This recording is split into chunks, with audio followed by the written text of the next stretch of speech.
निवेदन करने खड़े होंगे तो भला हम जैसों की वहाँ क्या पूछोगी, पर हमारे ठाकुर जी का बस यही स्वभाव उनको सबसे अलग बनाता है। दुनिया में कोई वीआईपी दिखेगा तो उसको सबसे पहले कमरे में बुलाया जाएगा।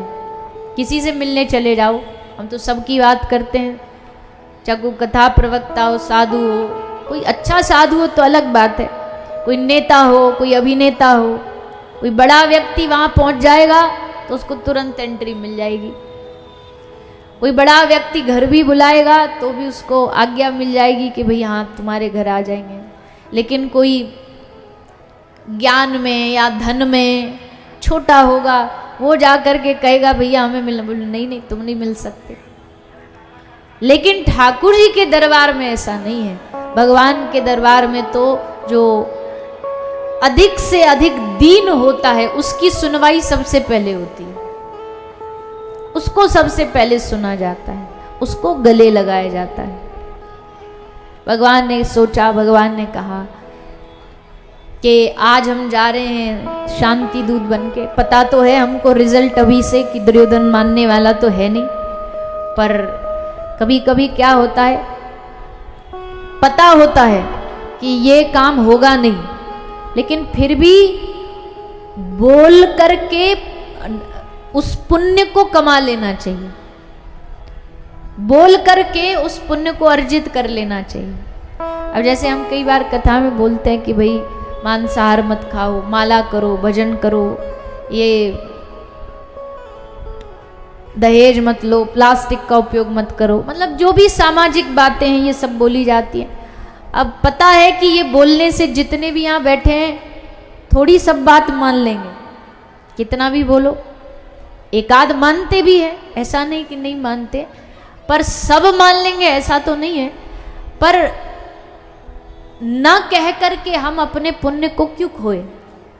कोई माने न माने ये उसकी मर्जी, पर हम कह करके निवेदन कर, कोई आपका दोस्त है शराब पीता है, नशा करता है, आप उससे कहो भैया नशा नहीं करना चाहिए। कोई मांस खाता है दोस्त, उसको समझाओ भैया ये गलत बात है, देखो मांसाहार नहीं करना चाहिए। बोले सुनते नहीं है वो, मत सुने। कोई नहीं सुन रहा तो मत सुने, लेकिन आप उस गलत कर्म को एक बार उनसे निवेदन जरूर कर दीजिए। क्यों? क्योंकि कल को जब कर्मों का परिणाम आएगा तो हम कह सकेंगे कि हमने निवेदन तो किया था कि भाई जीव हत्या मत करो, पर ये नहीं माने तो इनकी मर्जी।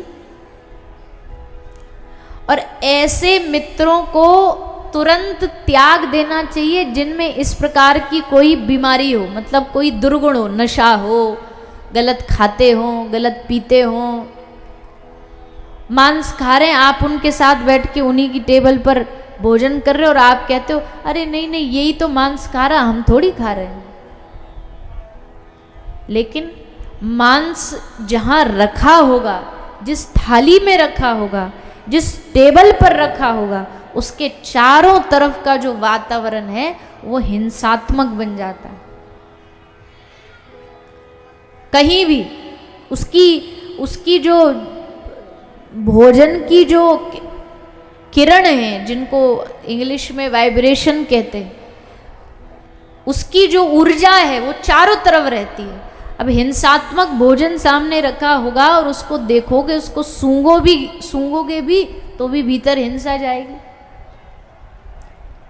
इसलिए ऐसे व्यक्ति से मित्रता रखने से कोई लाभ नहीं है, कोई फायदा नहीं है।